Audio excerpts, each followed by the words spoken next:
Que a graça e a paz do nosso Senhor e Salvador Jesus Cristo esteja sobre a vida de cada um. Eu gostaria que você se colocasse de pé e abrisse a palavra de Deus no livro do Apocalipse, no capítulo 1, e leremos apenas um versículo de número 6.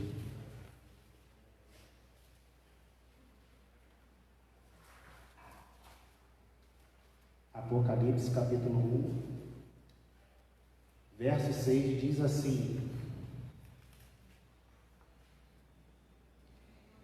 E nos fez reinos e sacerdotes para Deus e seu Pai. A Ele glória e poder para todo sempre. Amém. Vamos todos ler juntos? E nos constituiu reino, sacerdotes para o seu Deus e Pai. A Ele a glória e o domínio pelos séculos dos séculos. Amém. Continue de pé, curve a sua cabeça, feche os seus olhos. Se possível, coloque a mão sobre o teu coração e vamos falar com Deus.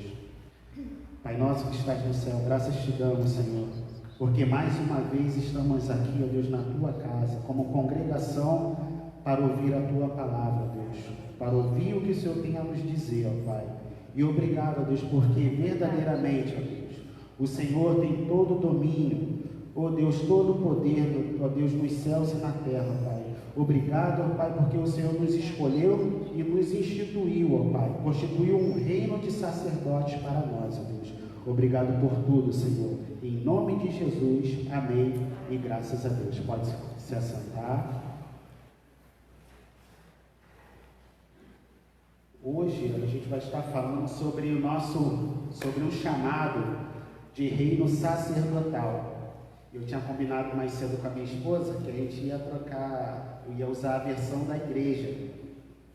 E eu acabei usando uma versão aqui, a revista e corrigida, que no versículo 6 diz assim, Apocalipse 1,6 diz que e nos fez reis e sacerdotes para Deus. E na verdade, na versão dos irmãos é a mais adequada, é reino mesmo, tá? Deus fez um reino para nós, um reino sacerdotal. E Deus, ele tem um chamado para a gente, um chamado sacerdotal. Eu tinha até colocado aqui, porque algumas das vezes, a gente pensa até que Deus nos fez reis mesmo, né? Mas na verdade Deus nos fez sacerdotes para reinar, um sacerdócio real, tá? E o sacerdócio a gente vai ver ao longo da mensagem, que é aquele que presta serviços em favor de alguém. E fazemos parte de um reino verdadeiramente sacerdotal, que é de serviço e de intercessão. E eu gostaria que algum dos irmãos abrisse aí no livro de Êxodo no capítulo 19. Êxodo capítulo 19, nós vamos ler dois versículos aí, que é o verso 5 e 6. Se algum irmão encontrou, peço que se coloque de pé e faça a leitura, por gentileza.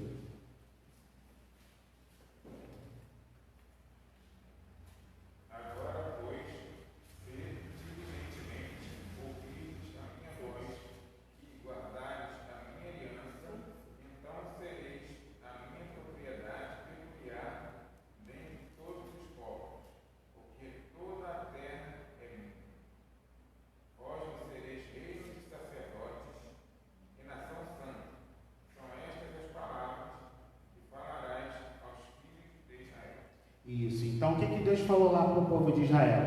Vocês vão me ser o quê? Um reino de sacerdotes. Deus está falando para o povo que aquele povo seria um reino de sacerdotes, um reino a serviço do nosso Deus. E também no livro de 1 Pedro, no capítulo 2, verso 9, ele vai dizer assim, ó: vós, porém, sois geração eleita, sacerdócio real. Né? Sacerdócio real, nação santa, povo exclusivo de Deus, para anunciar o quê? As grandezas de Deus que nos tirou das trevas para a sua maravilhosa luz.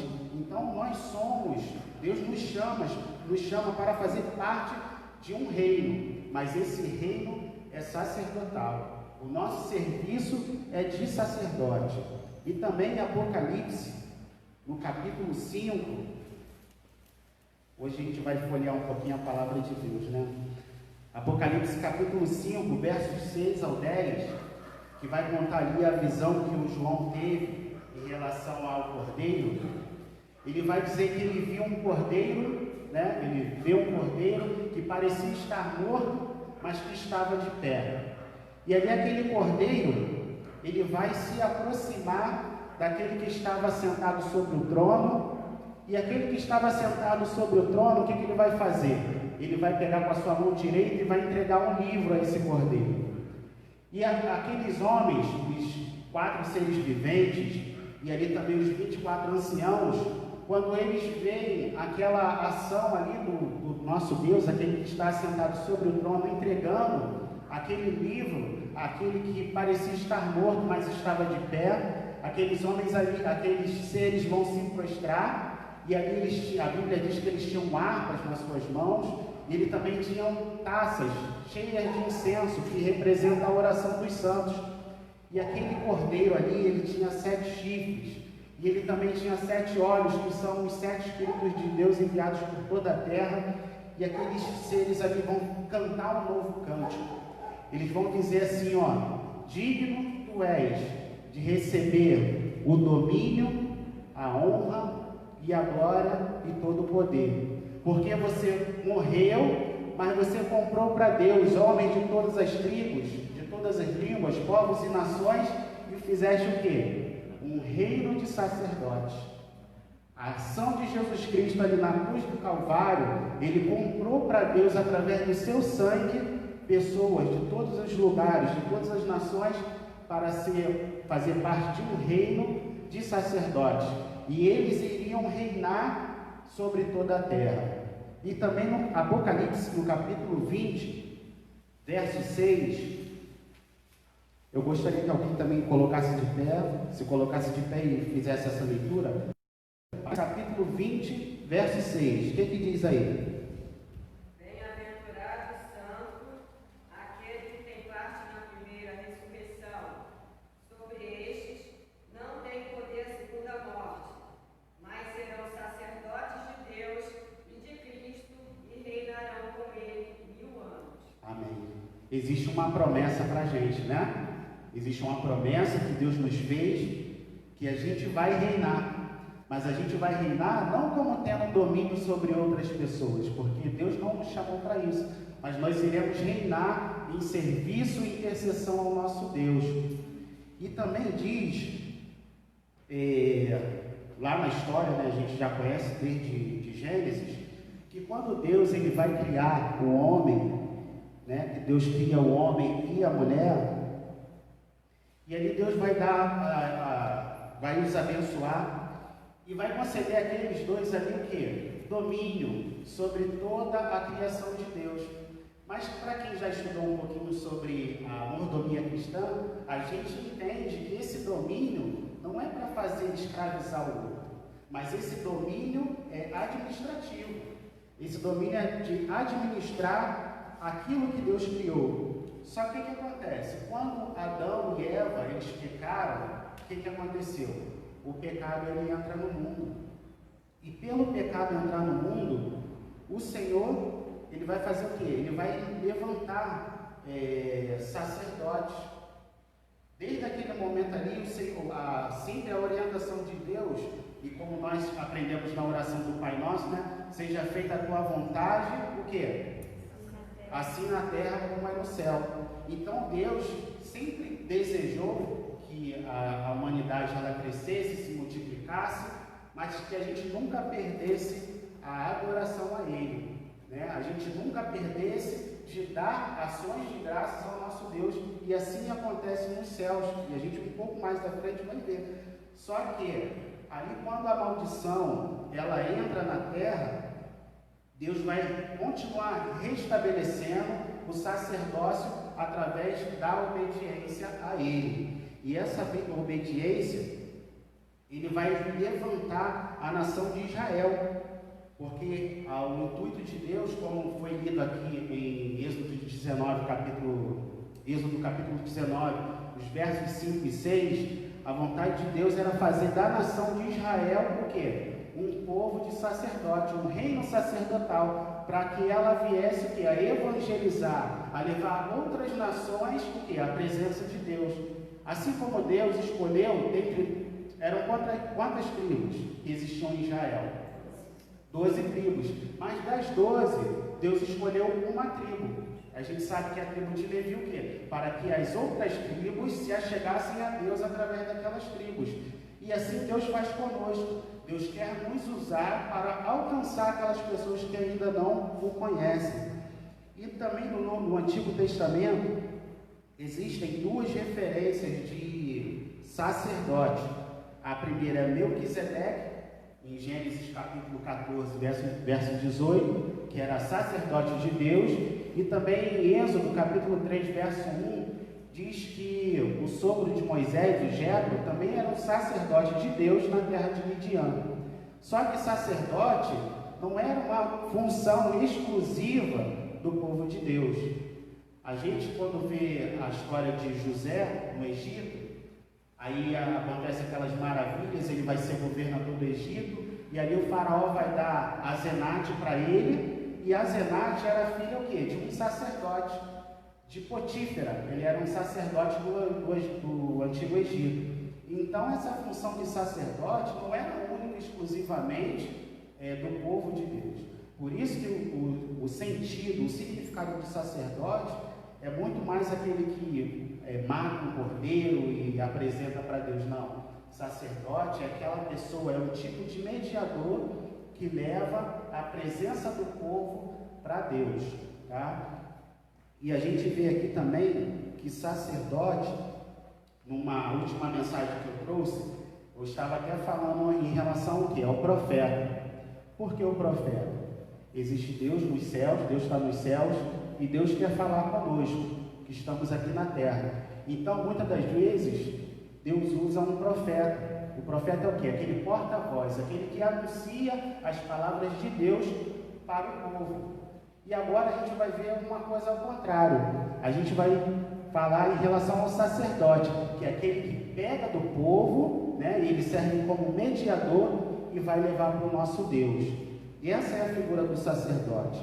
E os israelitas, eles chamavam, na verdade eles chamam até hoje os sacerdotes como Kohen, ou os Kohanins, no plural, os sacerdotes. E posteriormente, na história, o povo de Deus, os judeus também, eles vão ficar sob domínio da Grécia. E os gregos, sobre a autoridade de Alexandre o Grande, eles vão chamar essas pessoas de Ireus, né? Ireus significa sacerdote. E posteriormente ainda, quando os romanos dominam o povo judeu, eles vão chamar eles de sacerdário, que na nossa transliteração ficou o quê? Sacerdote.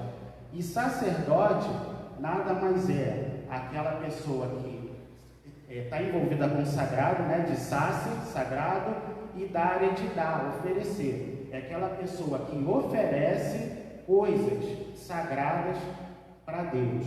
Essa é a função do sacerdote. E por isso que Deus também nos convoca para ser sacerdote.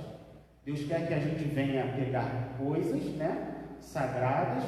Muitas das vezes a gente não compreende. A gente vê uma pessoa tão suja, tão imunda em relação aos pecados, aos nossos olhos, mas Deus ama essa pessoa também. Deus, ele tem cuidado dessa pessoa e Deus não quer que ela se perca, porque essa pessoa, ela foi criada, ela nasceu para dar coisas, dar ações, dar sacrifícios ao nosso Deus. E muitas das vezes essas pessoas não conseguem, assim como nós um dia não conseguimos. Mas Deus nos resgatou das trevas e nos transportou para a sua luz. E na terra, Deus vai dar algumas diretrizes para que os homens pudessem estar junto dele. E depois que o pecado entrou na terra e Deus exigiu o sacrifício, e eu tinha dito aqui que assim como na terra é feito nos céus. Eu gostaria que você abrisse no livro de Hebreus, no capítulo 9. Abra a palavra de Deus em Hebreus, capítulo 9. Vamos ler 2 versículos, o 22 e o 23. Quem puder ler, por favor. Com efeito, quase todas as coisas, segundo a lei, se purificam com sangue, e sem derramamento de sangue não há remissão.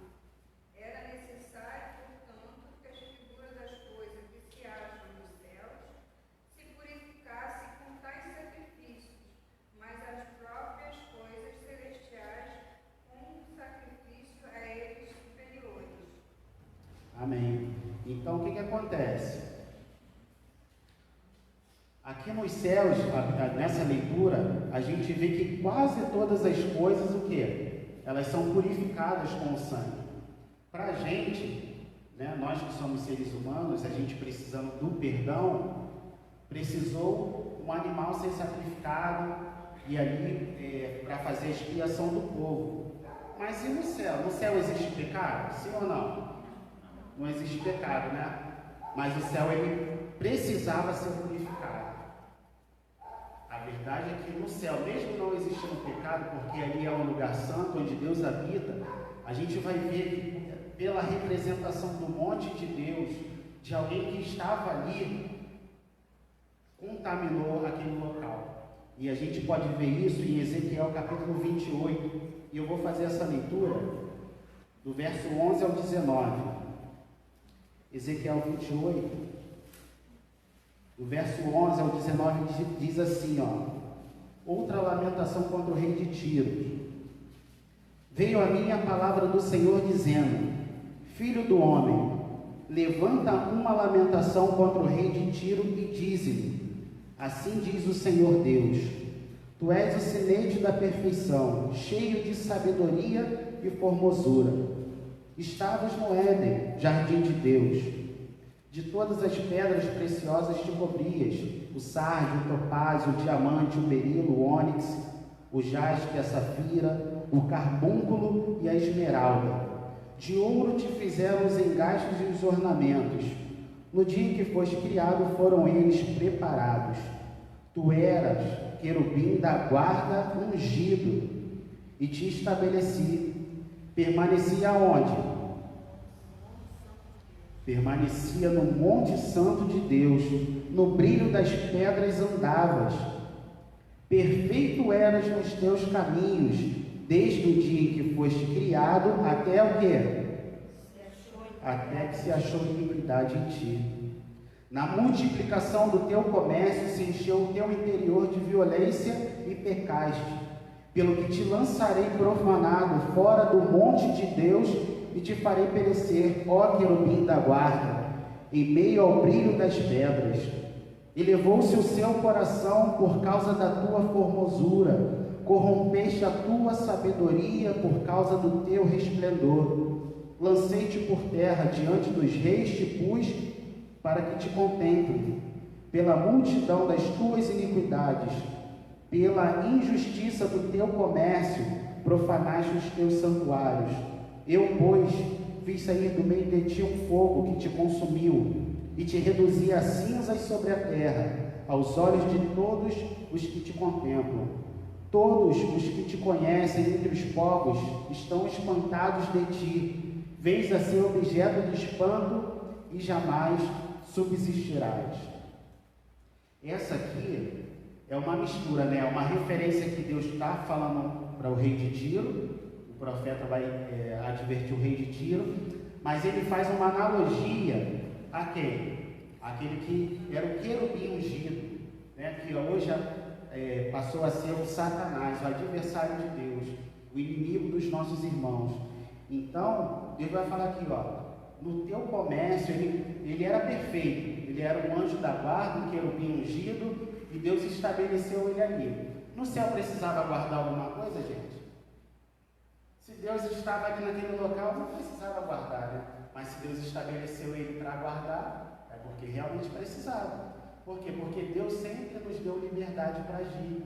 E assim foi também na vida desse ser, desse querubim ungido, que algumas pessoas até o chamam de Lúcifer, né?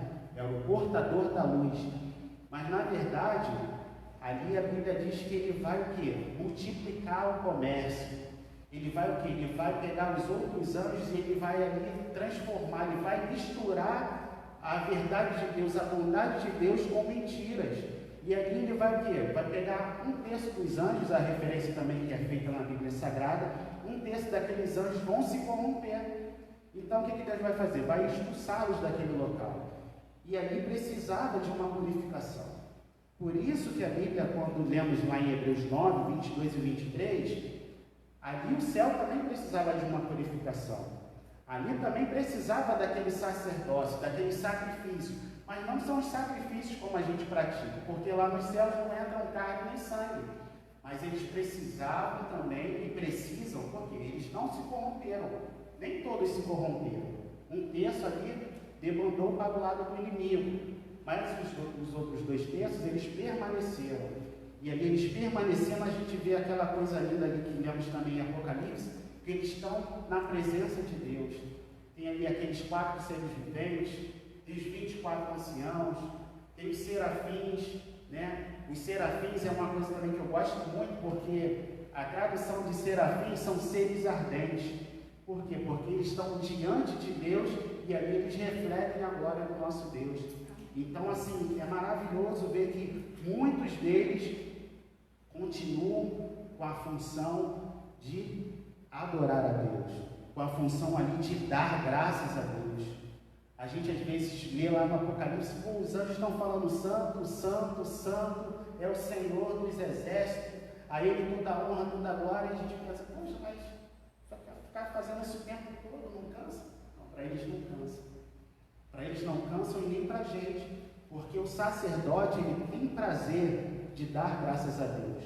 E o sacerdote ele tem prazer também de oferecer, de mediar, interceder por aquele que está caído. Essa é a função do sacerdócio. Deus nos chamou para isso. Só que vai chegar um tempo que a gente não vai precisar levantar nenhum caído. Vai chegar um tempo que a gente não vai mais chorar, a gente não vai mais sentir dor, a gente não vai se entristecer pela morte de um ente querido. Então tudo isso, mas e aí? A gente vai parar de dar ações de graças a Deus? Não. Porque Deus nos chamou para quê? Para sermos sacerdotes dele. Tanto aqui na terra como nos céus. Assim como os anjos ainda continuam adorando, assim seremos nós um dia. Tá? E ser sacerdote é levar as pessoas a Deus com ações que o agradam. E Adão, eu considero como nessa visão, né, de levar uma outra pessoa a adorar a Deus, a agradar a Deus, eu vejo Adão como um sacerdote. Eu vejo como um sacerdote. Não na função que Deus estabeleceu depois em relação a Arão, mas o Adão, ele teve 2 filhos no começo ali, que era quem? Caim, o filho mais velho, e depois o Abel. E ele ensinou os dois como devia, o quê? Adorar a Deus, como expiar os seus pecados e fazer aquilo que agradasse ao Senhor. E ali o Adão, o que ele vai fazer? O Adão vai ensinar os dois, e a Bíblia diz que Deus se atentou para a oferta de Abel. Deus se atentou e se aproximou de Abel. Só que de Caim não. E só que o que aconteceu? A gente conhece a história que o Caim vai lá e mata o Abel. Aí acabou o sacerdócio? Não. Deus vai dar graça a eles e eles vão gerar um outro filho, que vai ser o Sete. E através da descendência de Sete, o Sete ele vai ensinar para Enos, o Enos vai ensinar para Cainã, e Cainã vai ensinar para Malael, e assim vai. E assim vai acontecer para Enoque para Metusalém, Jared, Enos, o Noé, e o Noé vai ensinar para Sem, para o seu filho, e vai perdurar por toda a vida, né, até os nossos dias. Por quê? Essa função de sacerdote, ela tem que ser o quê? Ela tem que ser passada, né? Por isso que o homem, né, é chamado o quê? De sacerdote do lar. porque na época dos patriarcas, né, os mais velhos, eles tinham a função o quê? De ensinar os seus filhos como adorar o Senhor. E assim também hoje em dia, a gente deve ensinar, né, aos nossos filhos, às nossas crianças, aqueles que estão próximos a nós, o quê? Como adorar a Deus. A gente não tem que distanciar as pessoas de Deus, porque essa não é a função do sacerdote. A função do sacerdote é o quê? Trazer as pessoas para perto de Deus e não afastá-las. E é isso que Deus está nos chamando, né? Para adorar a Deus. E o sacerdote, essa é a função dele, trazer as pessoas, né, com ações que agradam a Deus. E assim foi Adão, e assim tantos os demais que eu falei, e é feito até hoje. Só que nós, como sacerdotes, nós temos um chefe. E quem é o chefe do sacerdote? Como ele se chama? Ó, o pessoal está... Como se chama o chefe dos sacerdotes? Sumo sacerdote, né? É aquele grande, é o maior, é o sacerdote maior. E a gente tem um sumo sacerdote também. O nosso sumo sacerdote, aquele principal representante de Deus entre o seu povo, né? O sacerdote era um representante de Deus entre o seu povo. E assim como você que está aqui, você que está nos assistindo também, você é um representante de Deus entre esse povo, entre essa terra. E a gente não pode se contaminar, mas a gente tem que fazer o quê? Trazer essas pessoas, ensiná-las como agradar a Deus, aquilo que agrada o coração de Deus. E só que a gente presta ordens a um representante maior, que é o nosso Senhor Jesus Cristo. Jesus Cristo, ele é o sumo sacerdote. Em Hebreus, no capítulo 4, vamos abrir, ó, Hebreus capítulo 4, no Novo Testamento.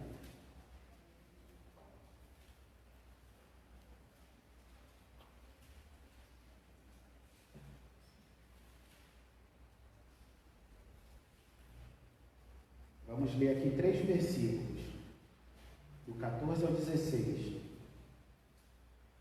Porque nós temos tornado participantes de Cristo. Hebreus capítulo 4, versos 14 ao 16 diz assim: tendo, pois, a Jesus, o Filho de Deus, como o quê? O grande sumo sacerdote, que penetrou os céus, conservemos firmes a nossa confissão, porque não temos sumo sacerdote que não possa compadecer-se das nossas fraquezas. Antes, foi ele tentado em todas as coisas, a nossa semelhança, mas sem pecado. Acheguemo-nos, portanto, confiadamente junto ao trono da graça, a fim de recebermos misericórdia e acharmos graça para socorro em ocasião oportuna. Esse é o nosso sumo sacerdote. O nosso sumo sacerdote, ele se compadece das nossas fraquezas. Ele se compadece das nossas limitações. E é isso que ele nos ensina, né? Jesus, quando esteve aqui nessa terra, a Bíblia fala que ele, como sumo sacerdote, veio fazendo bem para todos. E é isso que ele quer nos ensinar. Muitas das vezes, os sacerdotes de Deus, o que eles faziam? E a gente estava até vendo na televisão ali o João irado, né? Minha esposa falou que não tinha nem essa visão do João, quando eu trouxe aqui uma certa vez. Que João, quando Jesus não foi aceito na terra dos samaritanos, o que ele falou? A gente vai orar para cair fogo do céu e consumir todo mundo, consumir essa cidade. Aí Jesus está falando: você não sabe nem o que você está falando. Eu não vim para destruir. Eu vim para pegar as pessoas e levá-las para Deus. A minha função, a função do sacerdote, não é afastar as pessoas de Deus, mas a função do sacerdote é o que? Você trazer, ensinar as pessoas como se chegar a Deus. E aqui a gente vê um sacerdote, um sumo sacerdote, que ele se compadece das nossas fraquezas. E por quê? Porque a gente não consegue, muitas das vezes, ser fiel a Deus, agradar a Deus em todo o tempo. E aí o que a gente faz? Dobra os nossos joelhos, pede perdão a Deus. Por quê? Porque nós fomos ensinados. Quando você vem aqui para a igreja e o pastor está ministrando a palavra, geralmente sempre de um arrependimento, para que a gente venha o quê? Conhecer mais a Deus, saber como Deus age, como Deus nos perdoa, aquilo que Deus quer. Então, quando você vem para a igreja, Deus usa a vida do pastor, do mensageiro, o quê? Para você se aproximar de Deus. Ele está também sendo um sacerdote aqui, te ensinando como se aproximar do Senhor. E é essa a função que nós devemos ter, como Jesus Cristo, o grande sumo sacerdote. E o sumo sacerdote, também aqui tem uma característica, no segundo livro de Coríntios, segunda carta de Paulo aos Coríntios, capítulo 1, eu vou ler aqui para vocês, capítulo 1, versos 21 e 22, diz assim: visto como na sabedoria de Deus, o mundo não o conheceu por sua própria sabedoria, aprove a Deus salvar os que creem pela loucura da pregação. Opa, desculpa. É 2 Coríntios, capítulo 1, estou olhando primeiro. 2 Coríntios, capítulo 1, verso 21 e 22. Mas aquele que nos confirma convosco em Cristo e nos ungiu é Deus, que também nos selou e nos deu o penhor do Espírito em nosso coração. Aqui eu vou falar em relação à unção. O sumo sacerdote, bem como os sacerdotes, eles recebiam a unção de Deus. E essa unção, eu vou ler aqui também, em 1 João, no capítulo 2, vou ler 2 versículos. 1 João, primeira epístola de João, capítulo 2, versos 20 e 27. Verso 20 diz assim: e vós possuís unção que vem do santo, e todos tendes conhecimento. E no versículo 27 desse capítulo diz: quanto a vós outros, a unção que dele recebestes permanece em vós, e não tendes necessidade de que alguém vos ensine, mas como a sua unção vos ensina a respeito de todas as coisas, é verdadeira e não falsa, e permanecei nele, como também ela vos ensinou. Ou seja, a unção, essa unção é a representação do Espírito de Deus, que habita dentro de nós. O Espírito de Deus, ele o quê? Ele nos ensina como agir. O Espírito de Deus, ele nos ensina como agradar a Deus.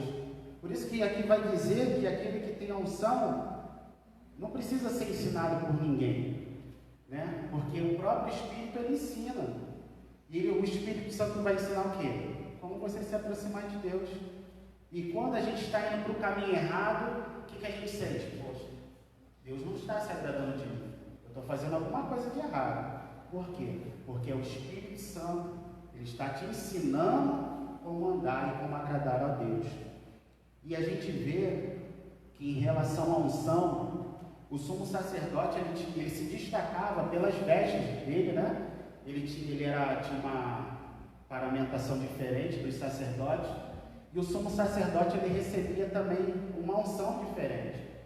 Todos os sacerdotes eles eram aspergidos com sangue misturado com óleo santo. Isso está lá em Êxodo e em Levítico também, em Deuteronômio. Só que o sumo sacerdote, ele recebia, como a gente vê em Salmo 133, se não me falha a memória, né? Que ele recebia o óleo da unção sobre a sua cabeça. E esse óleo ele escorria o quê? Pela barba. Ali no Salmo vai dizer que pela barba de Arão que descia e molhava as suas vestes. E a gente vê que essa unção diferente, a gente também pode experimentar algo semelhante. Jesus ele foi ungido com uma unção pelo próprio Deus, no livro de Atos diz isso. E essa unção que Jesus recebeu, a gente não recebe, né? Porque essa unção de Jesus. Mas na continuação desse Salmo 133, para a gente entender melhor, vamos abrir lá. São 3 versículos só esse Salmo. Salmo 133. Vamos ler juntos. Ó como é bom e agradável viverem unidos, o quê? Os irmãos. Olha que coisa interessante o versículo 2. É como o óleo precioso sobre a cabeça, o qual desce para a barba de Arão, e desce para a gola de suas vestes. Olha só, é a mesma unção? Não, mas é como se fosse. A gente recebe a mesma unção que Jesus recebeu? Não, mas na união dos santos, na união dos irmãos, é como se a gente recebesse essa unção. Deus vê na união dos sacerdotes, aqueles que não se corrompem, aqueles que sentem prazer em dar coisas sagradas para Deus. Deus vê nessa união a mesma, como se visse a unção que Ele deu sobre o seu filho, né? Repartido. E é isso que Deus quer de nós. Deus quer derramar unção através da nossa união, porque é na união dos santos que o Senhor ordena a bênção. Vai dizer no final desse versículo. E esse versículo ele vai comparar também que a união dos irmãos, ele é como o orvalho que desce sobre o Hermon, né? Que escorre do Hermon e vai pelos montes de Sião. Por quê? Porque mesmo no tempo de seca, aqueles montes de Sião, eles pareciam que estavam encharcados. Mesmo no tempo de seca, mas na união, o Senhor ele vai ordenar a bênção. Na união dos santos. E é isso que Deus quer fazer de nós. Deus quer derramar uma unção especial na nossa vida. Deus quer derramar uma unção especial nessa igreja.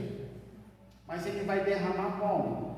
Pela união dos irmãos, pela união dos santos, que o Senhor vai ordenar uma bênção maravilhosa sobre nós. E também o sumo sacerdote, eu não vou ler todas as coisas em relação ao sumo sacerdote, porque se a gente falar sobre o sumo sacerdote, a gente passa o dia aqui e não vai terminar.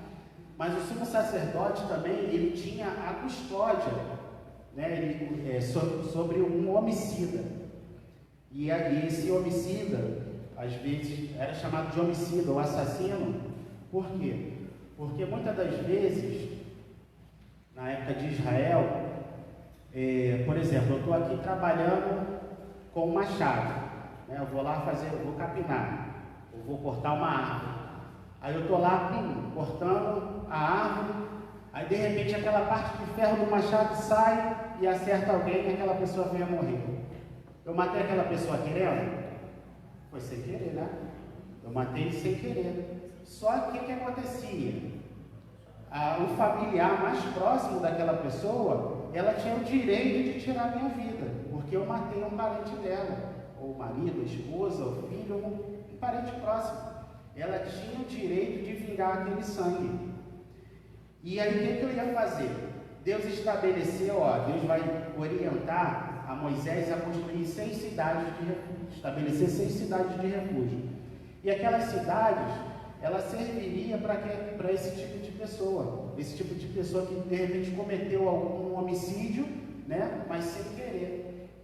E aquela pessoa corria para aquela cidade e os anciãos daquela cidade, eles ficavam às portas, ele ouvia o relato daquela pessoa, se eles entendessem por bem, eles iam o quê? Resguardar, sob a autoridade do sumo sacerdote, eles iam resguardar aquela pessoa e deixar ela morando ali até a morte do sumo sacerdote. Porque o sumo sacerdote, ele tinha a custódia desse assassino. E aquela pessoa, ela seria julgada. Ela seria julgada pela congregação, e a congregação, a eclésia, né, que no Novo Testamento diz lá em Atos 7, a eclésia, a congregação, a igreja, né, eclesia, a igreja iria julgar aquela pessoa. E a igreja julgando como aquela pessoa sendo inocente, ela poderia viver ali na cidade de refúgio até a morte do sumo sacerdote. Morrendo o sumo sacerdote, ela poderia voltar para a sua cidade de origem. E o que eu quero dizer com isso? Que o vingador do sangue, muitas das vezes, a pessoa, quem já leu esse texto, às vezes as pessoas confundem que o vingador do sangue, trazendo no sentido espiritual, é o diabo. Mas a gente vai ver que não é o diabo, e a gente vai ver que a gente também é um homicida. A gente vai ver que a gente não é tão puro como a gente pensa. Vamos ver lá em Deuteronômio 32, 35. Livro das Repetições. Deuteronômio, capítulo 32, verso 35. O que diz aí? Quem achou pode ler, por favor. Deuteronômio 32, verso 35.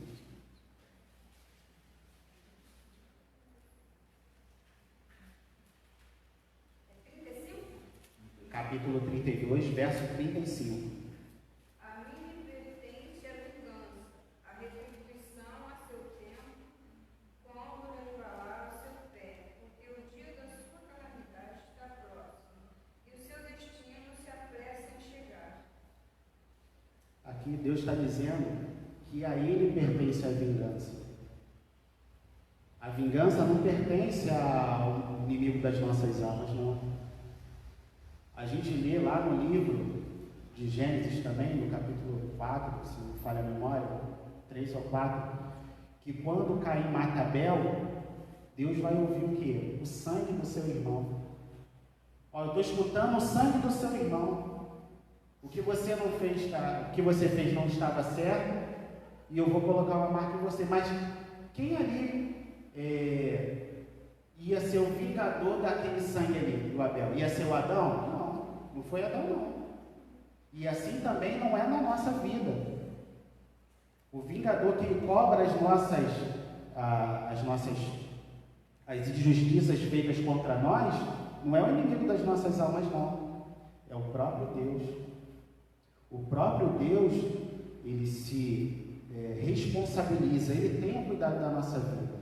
Né? A gente fica na cidade de refúgio, né? Representação do próprio Deus, como a gente vê lá no Salmo 91, não vou ler, mas no Salmo 91 a gente vê que Deus é o nosso refúgio e fortaleza, socorro bem presente na angústia, quando os inimigos vêm contra nós. Então assim, Deus nos protege, e Deus é o vingador da nossa vida. A gente não precisa se vingar daquele que nos faz o mal, porque Deus se encarrega disso. Não é na nossa força. Romanos 12, 18. Romanos capítulo 12, eu vou ler aqui, bem rápido. Do verso 18 ao 21. Diz assim: se possível, quanto depender de vós, tende paz com todos os homens. Não vos vingueis a vós mesmos, amados, mas dai lugar à ira, porque está escrito: a mim me pertence a vingança, eu é que retribuirei, diz o Senhor. Pelo contrário, se o teu inimigo tiver fome, dá-lhe de comer. Se tiver sede, dá-lhe de beber, porque fazendo isso amontoarás brasas vivas sobre a sua cabeça. Não te deixes vencer do mal, mas vence o mal com o bem. E por que a gente está falando isso? Porque às vezes você pode estar sendo injustiçado. Você talvez esteja sofrendo, sendo fustigado e castigado por alguém, mas não é você se vingando dessa pessoa, não. Você tem que, se o teu inimigo, aquela pessoa que está te fazendo mal, ela está vindo contra ti, ela tiver fome, você tem que dar de comer. E aí que é a dificuldade. E aí que é difícil. Olha como um sacerdote que veio aqui na terra fez, né? Mesmo ele sofrendo todas as injúrias, no fim ali da sua vida, o que ele vai dizer? Pai, perdoa-lhes, eles não sabem o que fazem. Ali ele vai dizer para Pedro: você cortou a orelha? Não. Jesus vai lá restituir a orelha. Se eu quisesse, eu mandaria 12 legiões e acabava com isso tudo. Mas eu sou um sacerdote, eu não tenho que afastar as pessoas de Deus, eu tenho que trazer as pessoas para Deus. Essa é a função do sacerdote.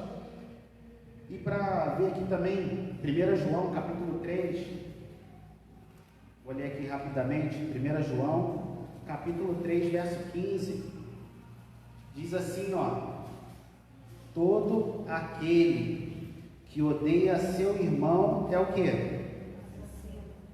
assassino. Ora, vós sabeis que todo assassino não tem a vida eterna permanente em si. Não sou eu que estou dizendo não, irmão. É a palavra de Deus. Às vezes a gente vai nutrindo sentimentos dentro de nós, daquelas pessoas que nos fazem mal, e aquilo ali pode ir se tornando um ódio. E se você começar a odiar essa pessoa, a Bíblia vai chamar você de assassino.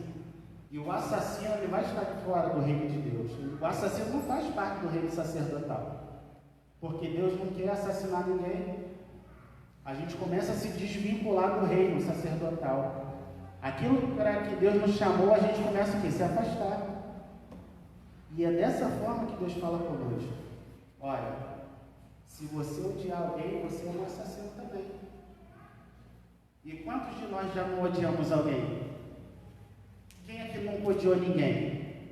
Difícil. Né? A gente não gosta de sofrer. A gente não gosta da injustiça contra nós, nem muitas das vezes contra outras pessoas. A gente começa a ter um ódio. E a gente Deus está falando, ó, você agindo dessa forma, você está perdendo a vida eterna em si mesmo. Tá? E Deus não quer isso.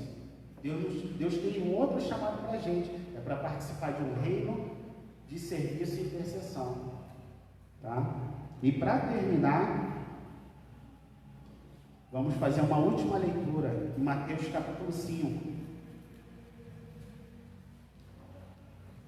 Mateus capítulo 5, vamos ler do verso 21 ao 26. Quem encontrou diz amém. Vou aguardar um pouco. Mateus capítulo 5, dos versos 21 ao 26. Jesus contempla o que foi dito aos antigos sobre homicídio. Diz assim: ouvistes que foi dito aos antigos: não matarás, e quem matar estará sujeito a julgamento. Eu, porém, vos digo que todo aquele que, sem motivo, se irá contra seu irmão, estará sujeito a julgamento. E quem proferir um insulto a seu irmão estará sujeito a julgamento do tribunal. E quem lhe chamar tolo estará sujeito ao inferno de fogo. Se, pois, ao trazeres ao altar a tua oferta, ali te lembrares de que teu irmão tem alguma coisa contra ti, deixa perante o altar a tua oferta, vai primeiro reconciliar-te com teu irmão, e então, voltando, faze a tua oferta. Entre em acordo sem demora com o teu adversário, enquanto estás com ele a caminho, para que o adversário não entregue ao juiz, o juiz ao oficial de justiça, e sejas recolhido à prisão. Em verdade te digo que não sairás dali enquanto não pagares o último centavo. Imagine, irmãos, Deus está falando aqui em relação às palavras e ações de um sacerdote. Muitas das vezes a gente chama a pessoa de tolo. Muitas das vezes, como lemos aqui, a gente faz um insulto às pessoas, aos nossos irmãos. Muitas das vezes a gente está julgando os irmãos, agindo com ira, e Deus está falando, ó, cuidado para você não se perder e ser lançado num lago de fogo, e ser lançado no inferno. Deus não quer isso, não, porque o chamado de Deus não é para afastar o povo. O chamado de Deus é para juntar, é para unir e ensinar. Se a gente sabe e a pessoa não sabe, isso não estou falando só em relação à igreja, mas se a gente sabe e a pessoa não sabe, né, às vezes um filho não sabe, um amigo de trabalho não sabe como adorar a Deus, a gente tem que ensinar ela. A gente precisa ensinar, a gente precisa mostrar como nós agimos. E Deus quer isso do seu povo. Por quê? Porque a gente, muitas das vezes na igreja, né? Ou irmão de outra igreja, enfim, a gente na igreja, fazendo parte do corpo, Jesus está dizendo aqui que a gente está o quê? No mesmo caminho. A gente está no mesmo caminho. Só que imagine, se eu começar a nutrir um ódio dentro de mim, e a pessoa se arrepender e for entregar a Deus. É isso que o texto está querendo mostrar para a gente.